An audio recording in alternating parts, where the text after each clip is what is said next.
میری سوات میں ایک ڈی پی او آیا تھا جو ان حالات میں تھا اور اسٹیبلشمنٹ کا چمچہ تھا.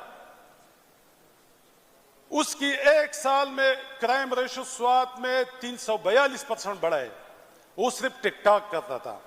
میں اس ایوان سے مطالبہ کرتا ہوں اور آپ کی رولنگ چاہتا ہوں کہ خدا را ان جو سیاسی لوگ جو سرکاری آفیسرز ہیں اور خاص کر پولیس، ان پہ پابندی لگانی چاہیے کہ آپ اگر ایک تقریب میں جاتے ہیں یا آپ کوئی اچیومنٹ کرتے ہیں، اس کو آپ ٹک ٹاک بنا کے اس کو ہائی لائٹ نہ کریں اور اس کی ویڈیوز اور ویژول بنا کے اس کو شیئر نہ کریں.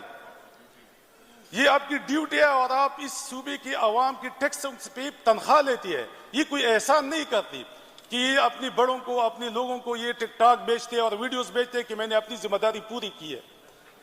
تو اس میں تو مکمل پابندی ہونی چاہیے اور ہر جو بیوروکریٹس ہیں ان پہ بھی چاہیے پابندی ہونی چاہیے، کیونکہ یہ کام ان کا نہیں ہے.